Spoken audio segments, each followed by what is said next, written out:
नमस्कार, prime time देख रहे हैं आप। आपके साथ मैं हूं लावनी श्रीवास्तव। विजय विश्व तिरंगा प्यारा, झंडा ऊंचा रहे हमारा। हम बचपन से पढ़ते आए हैं हमारा तिरंगा, जो हर हिंदुस्तानी की आन बान और शान है। हर हिंदुस्तानी के दिलों में बसता है तिरंगा। हर हिंदुस्तानी इस तिरंगे पर अपनी जान कुर्बान करने के लिए तैयार होता है।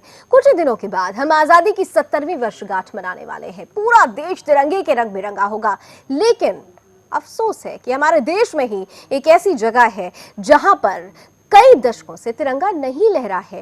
तिरंगा लहराने वालों में जब लोग वहां पहुंचते हैं तो विरोध होता है, क्योंकि वो जगह अलगाववादियों का आतंकी अड्डा बन चुका है। शायद कई लोग समझ चुके होंगे इशारा कि मैं किस ओर कर रही हूं। लाल चौक की बात कर रहे हैं हम, वो हिस्सा जहां पर आतंक का अड्डा चलता है, जहां पर पाकिस्तान और आईएस के झंडे लहराए जाते हैं, जहां से भारत विरोधी नारे लगाए जाते हैं। लेकिन इस बार उसी लाल चौक पर झंडा फहरेगा, और झंडा फहराने वाला कोई राजनेता नहीं होगा, कोई प्रशासनिक अधिकारी नहीं होगा। झंडा फहराने के लिए पहुंच रही हैं, तिरंगा लहराने के लिए पहुंच रही हैं वहां देश की दो जाबाज बेटियां, दो ऐसी बेटियां जिन्होंने तिरंगे की आन बान शान को अपने दिल में बसा रखा है।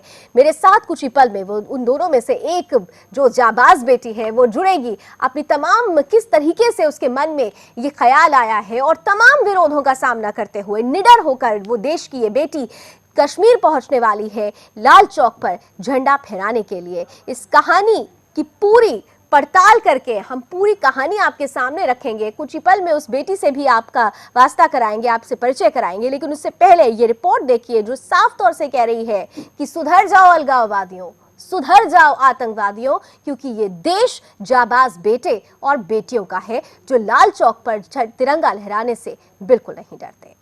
ये शान तिरंगा है, ये शान तिरंगा है, मेरी जान तिरंगा है। के आतंक से त्रस्त है। लाल चौक वो जगह है जहां से गिलानी जैसे गद्दार उठाया है। तंजीम के इस फैसले से उनका परिवार बेहद खुश है और परिवार ने इसके लिए तंजीम को अनुमति भी दे दी है। अहमदाबाद के मेयर ने भी तंजीम के फैसले का स्वागत किया है। जब तंजीम से पूछा गया कि आखिर श्रीनगर के लाल चौक पर तिरंगा फहराने का ख्याल आया कहां से, तो तंजीम ने क्या जवाब दिया वो आप भी सुनिए। बहुत बार न्यूज़ में देखा है कि वहाँ पर आईएस और पाकिस्तान के झंडे लहराए जाते हैं। श्रीनगर हमारा है और वहाँ पर पाकिस्तान और आईएस के झंडे लहराते क्यों है, और इसलिए मैं वहाँ पर जा रही हूँ अपने इंडिया का झंडा लहराने। श्रीनगर में अभी जो हालात है वो किसी से छुपे नहीं है। आतंकी बुरहान वानी के एनकाउंटर के बाद आतंकी प्रेमी अलगाववादियों ने घाटी में माहौल खराब कर रखा है। ऐसे में अगर देश की ये बेटी वहां तिरंगा फहराने जा रही है तो हो सकता है कि उसे सुरक्षा कारणों का हवाला देकर रोकने की कोशिश की जाए, लेकिन तंजीम को इससे कोई फर्क नहीं पड़ता। वहाँ पे जाने के परमिशन हमें क्यों लेनी चाहिए? हम अपने मम्मी के घर जाते हैं तो हम लोग परमिशन लेते हैं कि मम्मी मैं आपके घर पे आऊँ, तो वो भी एक हमारा इंडिया का पार्ट है और वहाँ पे जाने से हमें कोई परमिशन नहीं लेनी चाहिए। लुधियाना की जहानवी बहल ने भी 15 अगस्त को लाल चौक पर तिरंगा फहराने की बात कही है। ये वही जहानवी बहल है जिन्होंने देशद्रोह के आरोपी कन्हैया कुमार को राष्ट्रवाद पर खुली बहस की चुनौती दी थी, और अब जहानवी लाल चौक पर तिरंगा फहराने जा रही हैं।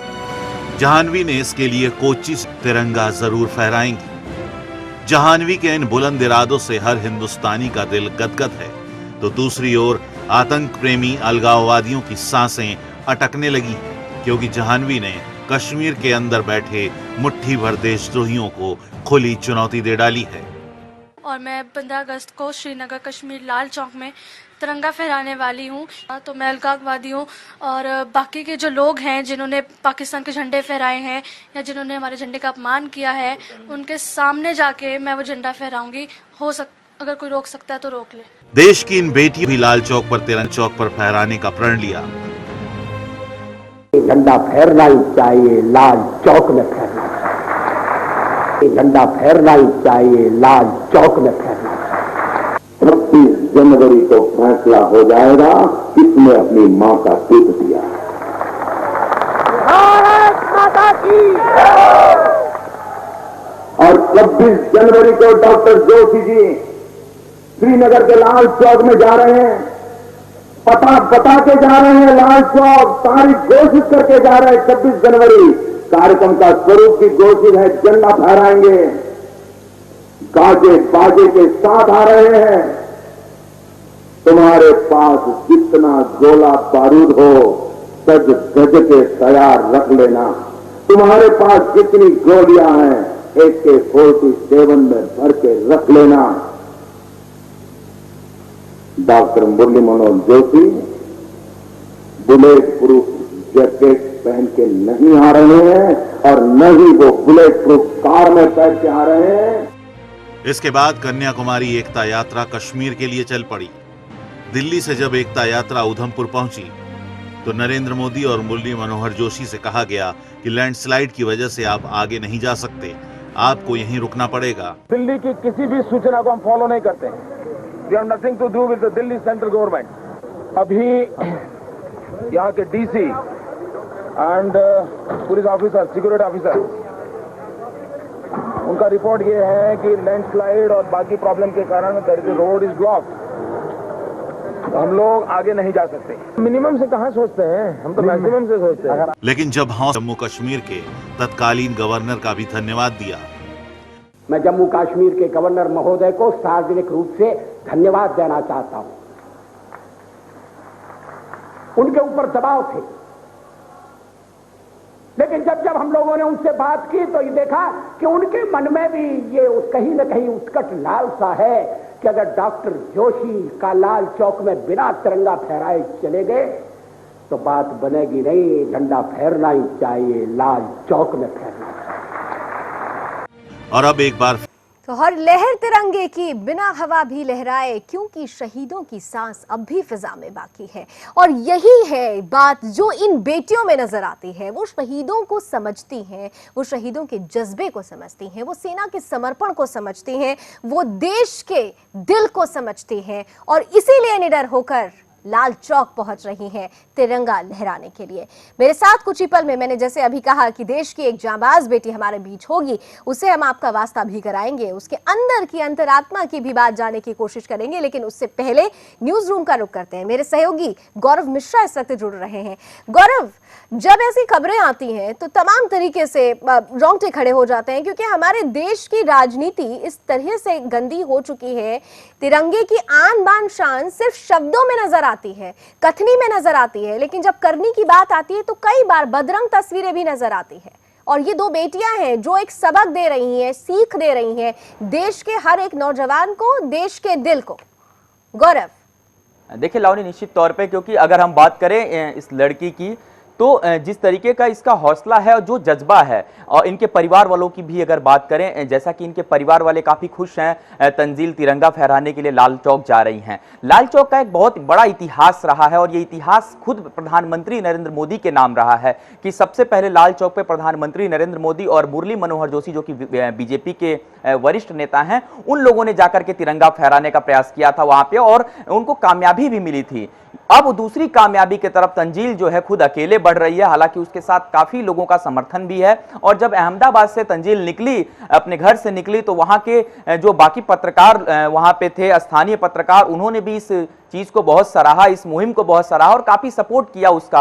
हालांकि अगर अब देखा जाए वहां के लोगों की बात करें, अहमदाबाद के लोगों की बात करें, उनके अंदर भी एक अलग तरीके का उत्साह है। लोग तंजील की छोटी छोटी फोटोग्राफ्स जो है तिरंगे वाली, वो अपने सोशल मीडिया पे शेयर कर रहे हैं, लगातार उसको प्रमोट कर रहे हैं और उसके जज्बे को सलाम कर रहे हैं। अब से थोड़ी देर बाद वो हमारे साथ भी होगी और अपने अनुभव को शेयर करेगी। लेकिन एक बात तो लावनी साफ है, देश के अंदर जिस तरीके का माहौल बना हुआ है और उस माहौल के अंदर इस तरीके के अगर जज्बे वाले लोग, खास करके अगर हम तंजील की बात करें, इस जज्बे के साथ अगर वो लाल चौक में जाकर के तिरंगा फहराने की बात करती है, तो निश्चित तौर पे जो उसकी उम्र है 12-13 साल की उम्र में इस तरीके की सोच वाकई में बहुत ऊंची सोच है और ये चौंकाने वाली भी है कि आखिर उसके अंदर ये बातें आई कहां से। बिल्कुल, दरअसल गौरव स्थिति ऐसी हो चुकी है भारत में, अब भारत का जो असल एसेंस था वो कहीं ना कहीं से राजनीति की भेंट चढ़ता जा रहा है।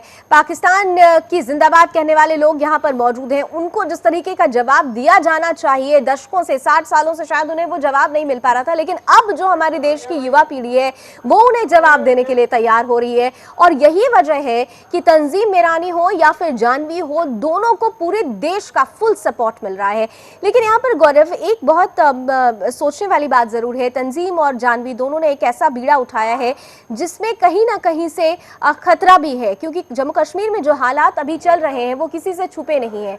ऐसे में क्या अहमदाबाद के से तंजीम आती है, लुधियाना से जानवी आती है, क्या स्टेट गवर्नमेंट ने या स्टेट एडमिनिस्ट्रेशन ने उनकी सुरक्षा को लेकर किसी तरीके की कोई एक्शन मोड में आने की तैयारी है, किसी तरीका का रिएक्शन आ रहा है स्टेट गवर्नमेंट्स की तरफ से? देखिए, एक बात है इसमें जो लावनी आपने बात कही सुरक्षा के दृष्टिकोण से अगर देखा जाए, वाकई में इन दोनों बच्चियों के ऊपर अगर राज्य सरकार की बात करें, खुद इस चीज को लेकर के पहल करनी चाहिए कि इनको अब सुरक्षा भी मिलनी चाहिए, क्योंकि जो कदम दोनों लड़कियां उठा रही हैं। अगर हम जानवी की बात करें, सभी को याद होगा उसका वीडियो जब जेएनयू प्रकरण हुआ था, जिसके बाद से जानवी ने कन्हैया कुमार को खुली चुनौती दी थी बहस करने के लिए, जिसके बाद से काफी पॉपुलैरिटी मिली थी उसको। और अगर हम बात करें अब जो मूवमेंट दोनों लड़कियों ने मिलकर के तैयार किया है, तो इसमें कहीं ना कहीं इनको खतरा है, और खतरा इसलिए भी है क्योंकि लाल चौक तक जाना और वहां तिरंगा फहराना,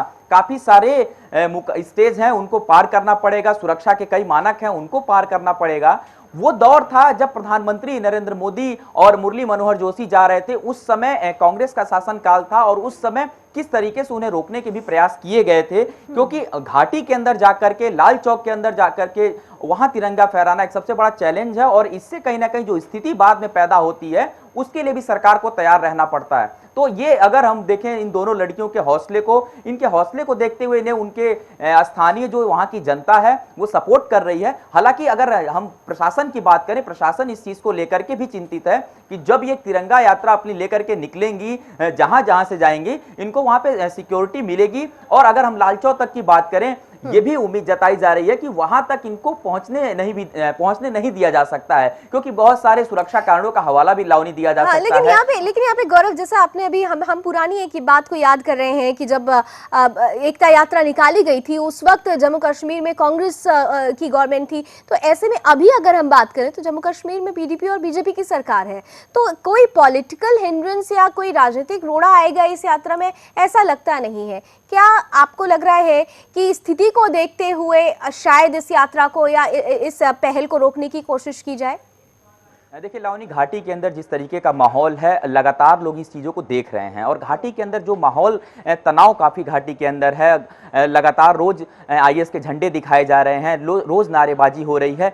ऐसे अगर माहौल के बीच में इस तरीके की पहल अगर कर रही हैं ये दोनों लड़कियां, तो मुझे ऐसा लगता है कि जो गठबंधन की सरकार है जरूर इस पहल को सराहेगी और उन्हें जरूर प्रमोट करेगी कि कम से कम लाल चौक पे आएं और सम्मानित तरीके से तिरंगा फहराया जाए, क्योंकि ये मुकाम जहां भारत अपने नाम लिखेगा, वो तारीख जम्मू कश्मीर की जो सरकार है, वहां पे जो गठबंधन वाली सरकार है, वो भी इस तारीख को अपने किताब के इतिहास के पन्नों में अमर करेगी। तो कहीं ना कहीं ये रोड़ा जो आने वाली बात थी वो शायद ना आए, क्योंकि भारतीय जनता पार्टी के जो नेता हैं वो खुद सड़कों पर निकल के तिरंगा यात्रा निकाल रहे हैं। ऐसे में ये जो यात्रा है इन दोनों लड़कियों की, जो लाल चौक पे तिरंगा फहराएंगी, वाकई काफी सराहना का विषय है, और इस चीज को लेकर के प्रशासन पहले से भी मुस्तैद है जब ये लड़कियां वहां पे जाएंगी।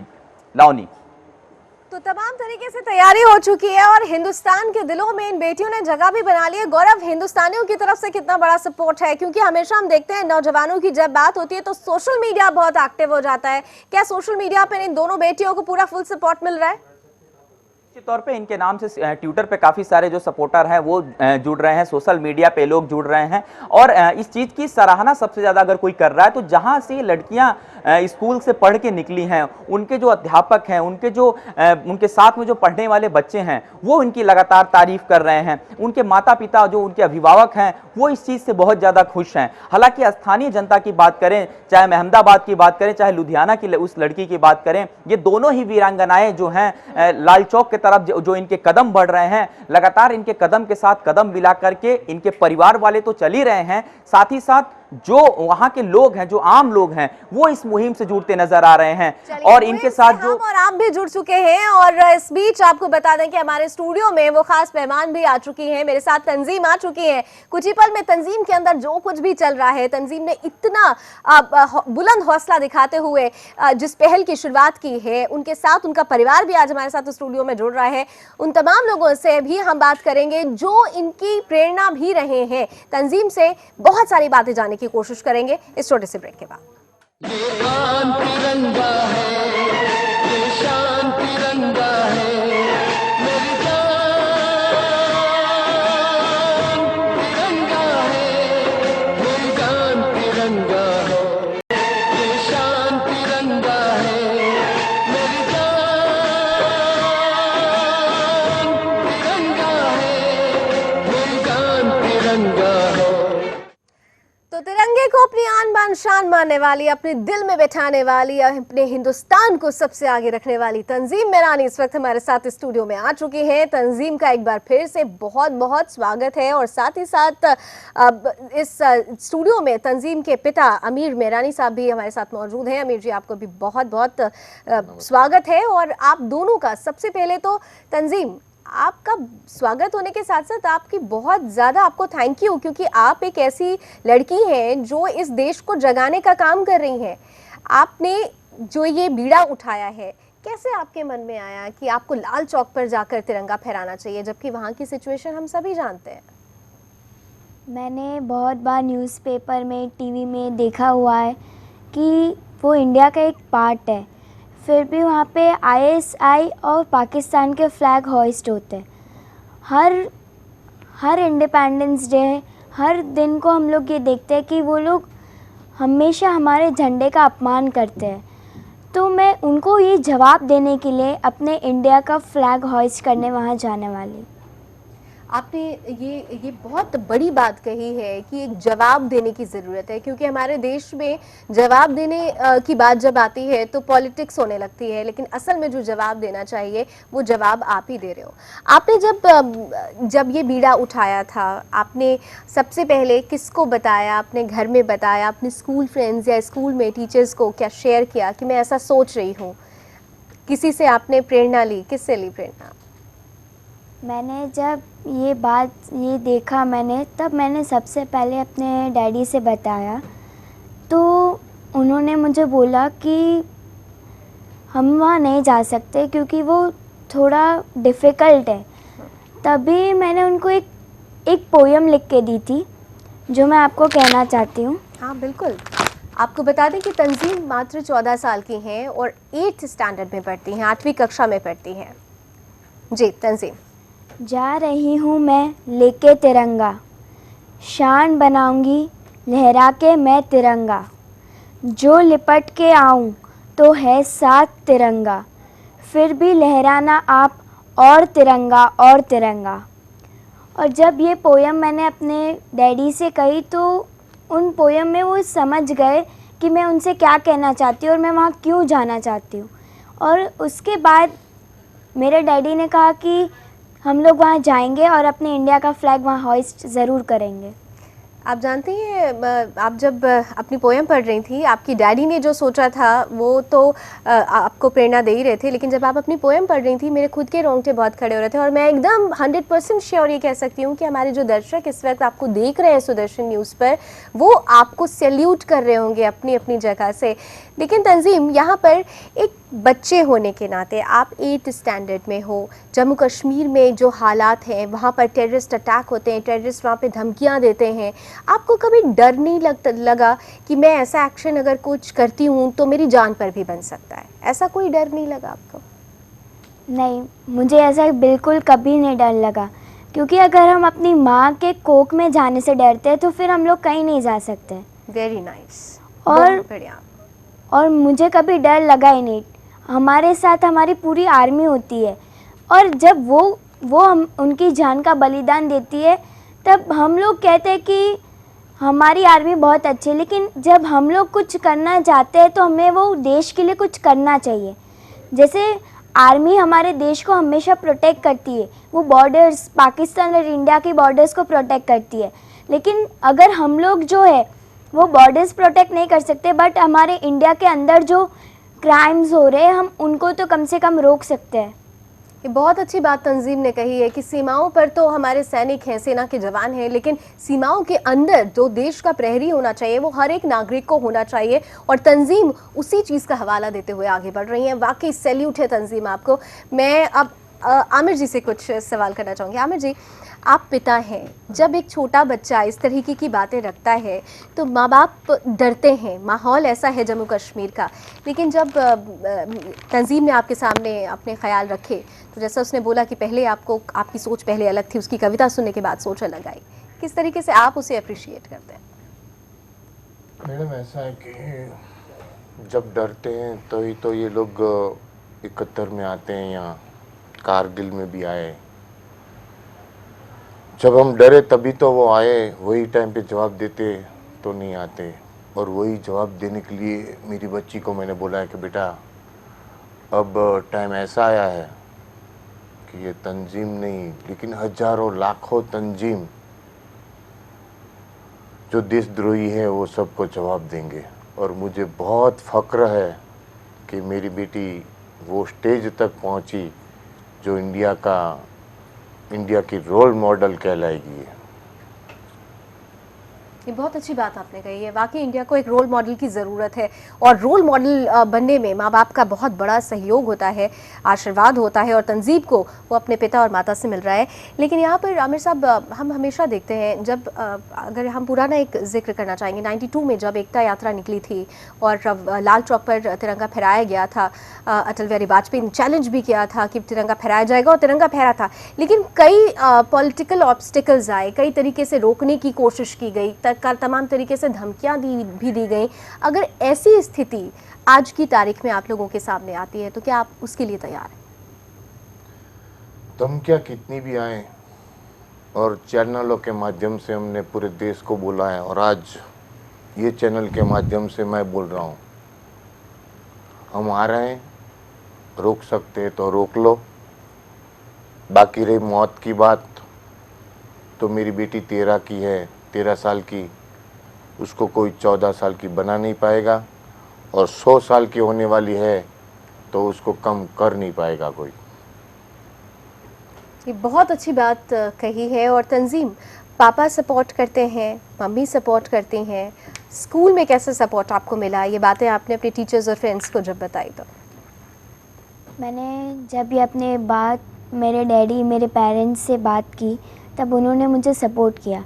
उसके बाद मैंने सबसे पहले हमारे स्कूल के एमडी श्री योगेश श्रीधर सर से सबसे पहले बात की, और उन्होंने भी मुझे बहुत सपोर्ट किया, और वो बहुत खुश हो गए कि हमारी स्कूल की एक छात्रा वहाँ पे जा रही है। और मेरे फ्रेंड्स, मेरे टीचर्स भी बहुत खुश हो गए। क्या इसके बाद किसी तरीके का आपको कोई थ्रेट आया है? किसी ने किसी तरह से इस चीज़ के लिए रोकने की कोशिश की या आपको आपकी राह से भटकाने की कोशिश की? और अगर ऐसा हुआ तो आपका जवाब क्या रहा? मुझे इस चीज़ से किसी ने हटाने की कोशिश नहीं की, क्योंकि अगर हम वो चीज़ से हम कुछ देश के लिए कर रहे हैं, और देश भावना तो हमारे दिल में बचपन से होती है, ना हम किसी के अंदर डाल सकते हैं, ना ही किसी के अंदर से हम लोग छीन सकते हैं। सबके अंदर देश भावना होती है, लेकिन जब वो सिर्फ 2 दिन के लिए होती है, एक तो 15 अगस्त और 26 जनवरी। और सच्ची देश भावना पूरे जब तक हम जीते हैं तब तक होनी चाहिए, वही असली देश भावना होती है जो कोई लोगों में ही होती है।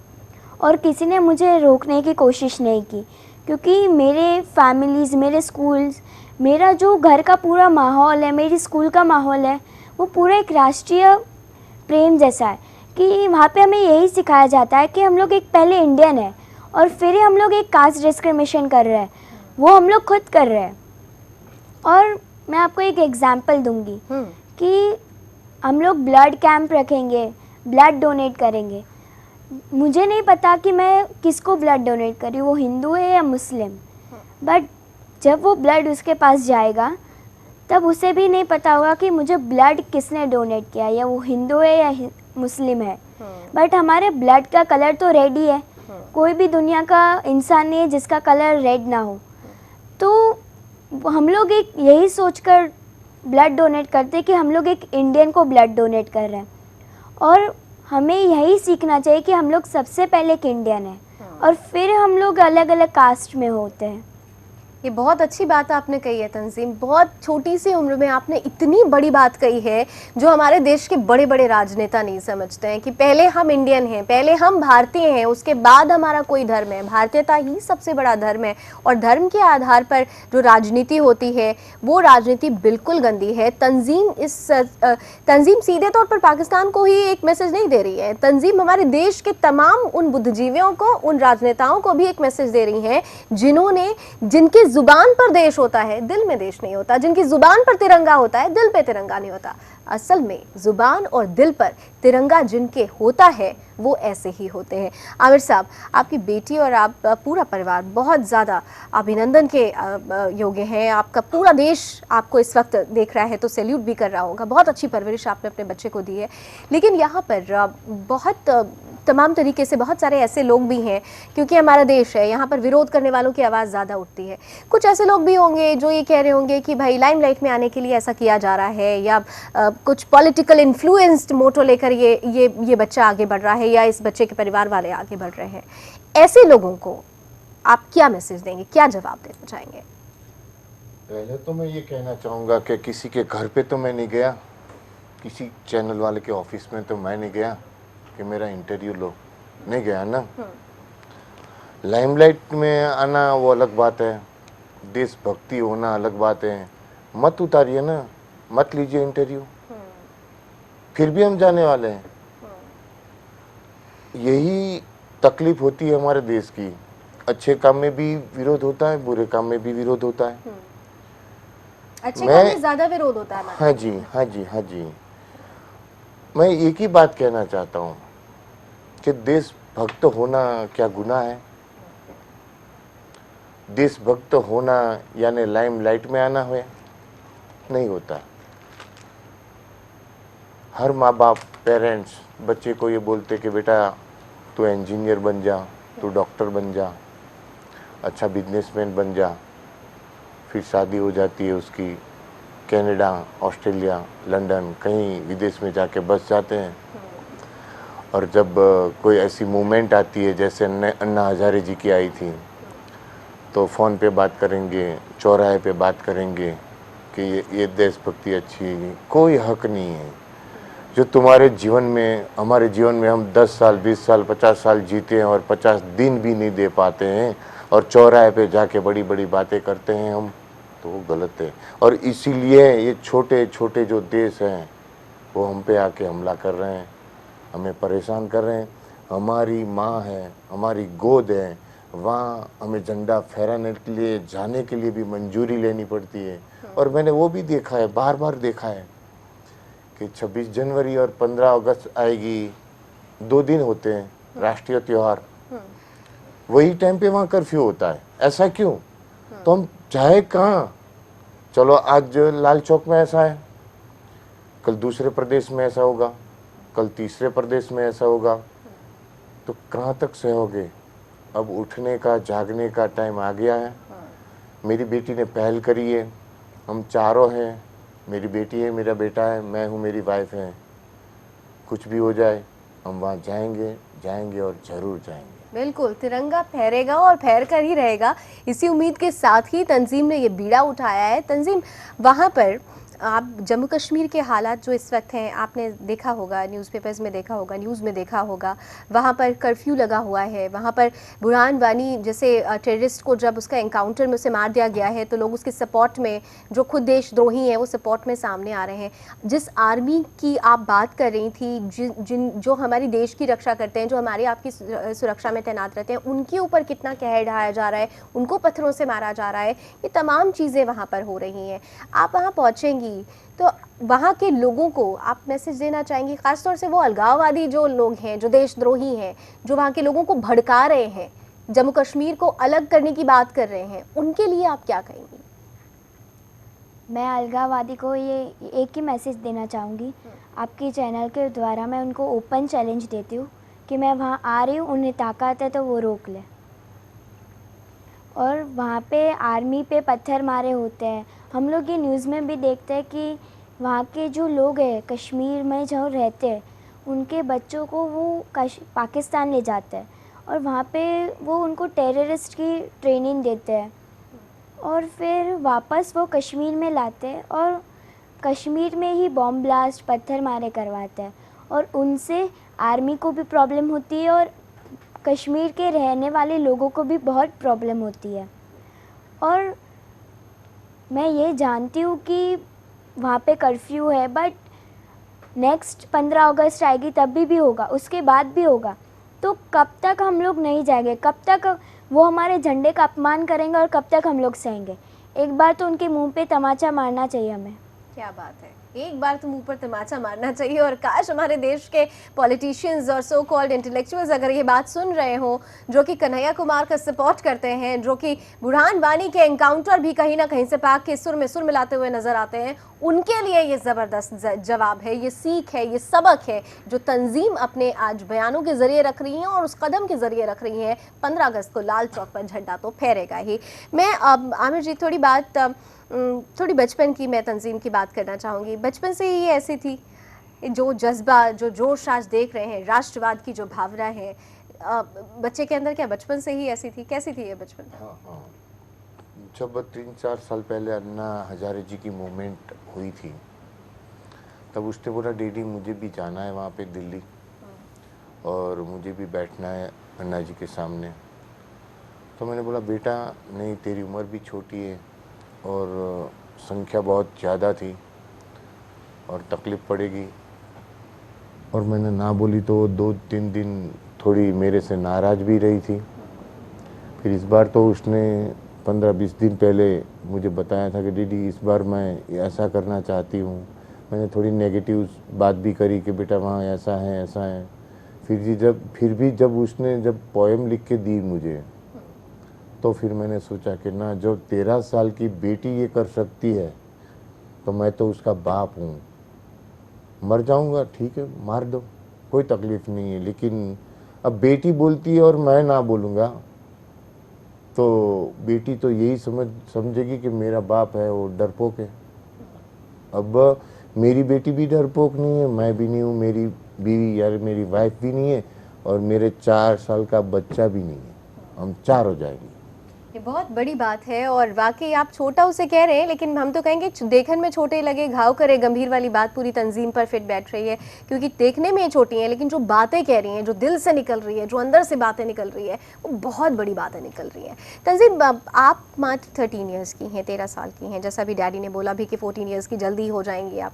तो ऐसे में इस उम्र में जो बच्चे होते हैं वो अपने फ्रेंड्स में टाइम देते हैं, खेल कूद में देते हैं, तमाम तरीके से आजकल सोशल नेटवर्किंग साइट्स पे बहुत सारे वीडियो गेम्स में देते रहते हैं। बहुत कम ऐसे बच्चे होते हैं जिनके अंदर ऐसी भावना होती है। आपके अंदर ऐसी भावना जागी कैसे? क्योंकि आपके एज ग्रुप के बच्चे में हम बहुत मुश्किल से ऐसी देशहित की भावना देखते हैं। किसको आप आइडियोलॉजी मानती थी शुरू से?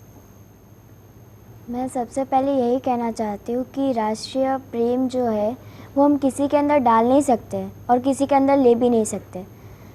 तो वो हमारे अंदर बचपन से होता है और मेरे अंदर वो बचपन से था। हम जैसे पढ़ाई में, गेम्स में हम इक्वल कंसंट्रेशन देते हैं, लेकिन जब हमारे देश की बात आती है तो हर एक बच्चा बैठ जाता है कि हमें इससे क्या, कश्मीर हमारा है ही ना, एक दिन तो हो ही जाएगा, हमें उससे क्या मतलब। लाल चौक में वो लोग आईएस और पाकिस्तान के फ्लैग होस्ट कर रहे हो, करने दो, हमें क्या। बट हमें इससे मतलब होना चाहिए। डायरेक्टली वो लोग हमारे झंडे का अपमान कर रहे हैं, वो आईएसआई और पाकिस्तान के फ्लैग होस्ट कर रहे हैं और वो हमारे झंडे का अपमान भी कर रहे हैं। तो ये बहुत बहुत गंदी बात है कि हमारा पार्ट है वो, फिर भी हम वहाँ जाकर अपने इंडिया का फ्लैग होइस्ट नहीं कर सकते। और इस 15 अगस्त को मैं जाऊँगी और मैं वहाँ पे अपने इंडिया का फ्लैग होइस्ट करके ही रहूँगी। बहुत अच्छी बात आपने कही तंजीम। आप जब जाओगे फ्लैग होस्ट करने के लिए, और हम तो पूरी उम्मीद के साथ हम आपके साथ खड़े भी हैं। आज सुदर्शन न्यूज़ का हर एक, इस परिवार का हर एक जो शख्स है, हर एक बाशिंदा आपके साथ है, आपको फुल सपोर्ट कर रहा है। सुदर्शन न्यूज़ के दर्शक अभी हमारे यहाँ सोशल नेटवर्किंग साइट्स है, उस पर आपको लेकर बहुत तरीके की बातें हो रही हैं। आपको सैल्यूट किया जा रहा है, आपकी तारीफ़ की जा रही है, आपके जज्बे की तारीफ़ की जा रही है। यहाँ पर एक सवाल मैं आपसे और करना चाहूँगी। आप वहाँ जाएंगे, आपने शुरू में आर्मी का जिक्र किया। हमारे देश में कई ऐसे लोग हैं जो जम्मू कश्मीर में कहते हैं कि आर्मी है वो ख़राब व्यवहार करती है लोगों से, जबकि बेचारे हमारे आर्मी मैन ही हैं जो सबसे ज़्यादा वहाँ पर पीड़ित हैं, विक्टिम हैं, पत्थर खाते हैं, मारे जाते हैं, शहीद होते हैं, तमाम तरीके से अपना परिवार छोड़कर रह रहे हैं। क्या आप उन लोगों से भी मिलना चाहेंगी? जी बिल्कुल, मैं उन लोगों से मिलना चाहती हूँ। जब वहाँ पर बॉम्ब ब्लास्ट होते हैं, पत्थर मारे होते हैं, तो इंडिया गवर्नमेंट जो है वो उनकी हेल्प करता है। तो वो लोग ये मानते हैं कि हमारी आर्मी इज़ द बेस्ट, हमारी आर्मी बहुत अच्छी है। बट कोई रीज़न जो इश्यूज होते हैं जो आर्मी के हाथ में नहीं होते, बहुत अच्छी बात कही आप। तो वो लोग ऐसा बोलते हैं कि आर्मी बहुत घटिया है, बहुत गंदी है, कि वो हमारा सपोर्ट नहीं कर रही। बट डायरेक्टली और इनडायरेक्टली आर्मी हमेशा हमारे साथ होती है, और हम लोग अपने देश को प्रोटेक्ट कर रहे हैं। मैं मर जाऊंगी, कल शहीद तो कहलाऊंगी। अगर आर्मी जो बने हैं उनके पेरेंट्स ये सोचते कि मेरा बच्चा मर जाएगा तो क्या होगा, तो ये देश अभी तक इंडिपेंडेंट हुआ ही नहीं होता।